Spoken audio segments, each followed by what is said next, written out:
Hello and welcome to another day in paradise, and welcome to another ad hoc edition of the Unapologetic Negropian. In today's video we're going to look at the audit. Yes, the audit that everyone's been asking me about. We're also going to take a look at what's been happening with the frozen accounts, Crazy Boyd's frozen accounts in the United States. But before we get into it, I'm going to ask you to please like, subscribe, share and click the bell notification. So I'm going to give you a little recap about what's been happening on the finance side of things. So we had a request for an audit, and that request was accepted by Crazy Boyd. I don't think he had a choice, actually. He did his own audit. He told everybody that he was doing his own audit, but of course this was an internal audit and wasn't worth the paper it was written on. So there was an external audit, an independent audit, and this is the one that everybody has been waiting for. Okay, but now something that not a lot of people know is that there is a third audit. Now this third audit has been requested simply because the second audit, the proper audit, the external audit, the first one, that audit came back, and I cannot say exactly the results of it, unfortunately, but I can say that they needed to do a second audit, a second external audit. Now this second external audit is going to be much more detailed. The first external audit, of course, was requested by Phoenix Rain. She is the one who saw the abnormalities in the numbers and then said to herself, hey, I didn't want to be a part of this. Okay, so she's the one who requested the external audit, and like I said, it has been complete. The second external independent audit is going to go into deep detail. So we're not just talking about what's happened in Africa, but also about where the money was sent after it went into those accounts. So they're just going to follow every single lead of money, and they have the power to do so. They're going to look at the money that was sent over to the United States of America. Now this is where things can get a little bit complicated. This could have some major repercussions for people who received the money in the United States. If that money was made fraudulently, and it is proven that it was made fraudulently, and then the people received that money in the United States, they are, of course, complicit in that transaction, in the actual crime itself. That is a crime. There's no escaping that. This is not good, because we've seen the way the United States treat us as a people, and we know that we get the harsher penalties for exactly the same crimes committed by other races in the United States. And when it comes to finance crimes, white-collar crimes, fraud, that type of thing, you're not looking at any small time in a prison. You're not looking at a slap on the wrist. You're talking about major jail time, especially in the United States. So what about the Exodus Alliance? What part have they played in this audit? Well, they have received a copy of the audit, and they're going through it with a fine-tooth comb.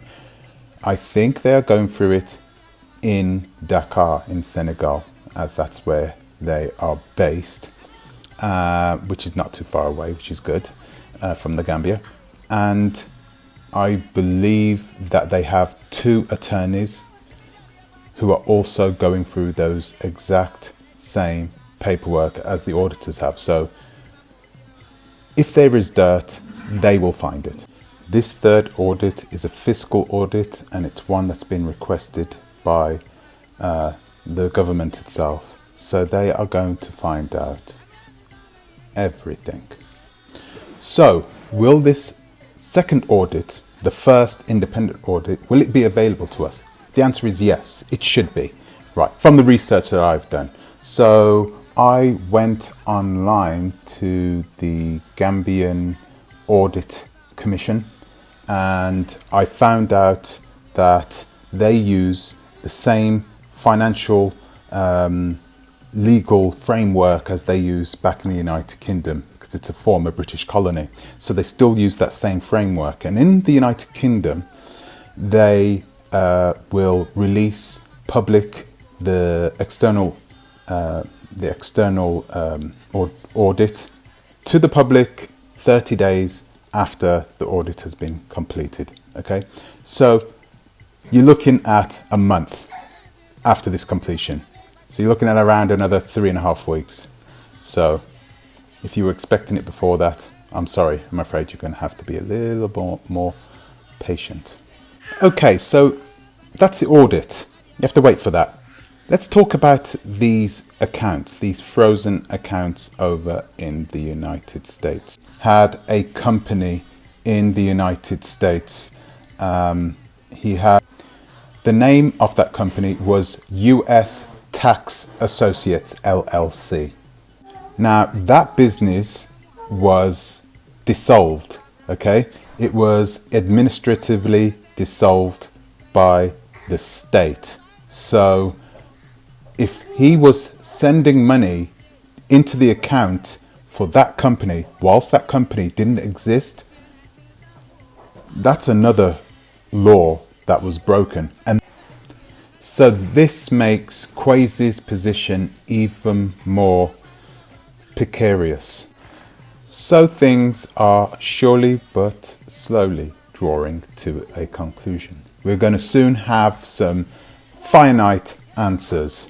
Okay, we're going to know what has happened to this money, and the people who have invested their money, some of them tens of thousands of dollars, those people will know whether they'll get their money back or not. Of course, if they have sent money or put the money directly into this LLC bank account of Quasi's business account in the United States, then it's very likely that they'll get their money back, because I'm sure that they are insured if the money is put into a bank account in the United States. A little bit of a silver lining to a grey cloud.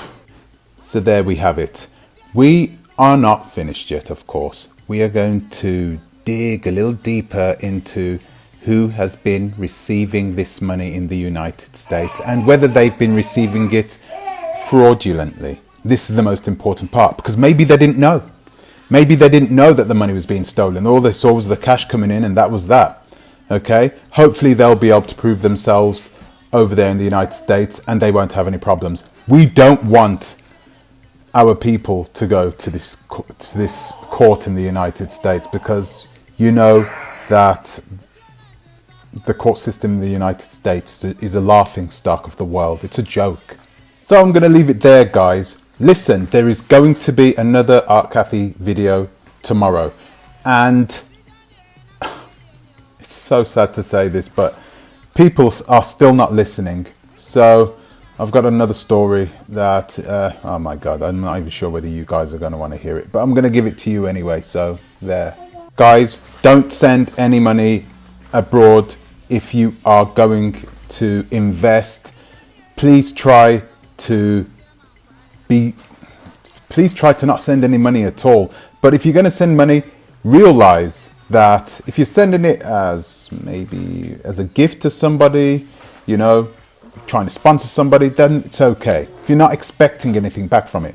But try not to look at investing at this moment unless you really know these people, really know them, really trust them, and you've done your homework. Okay?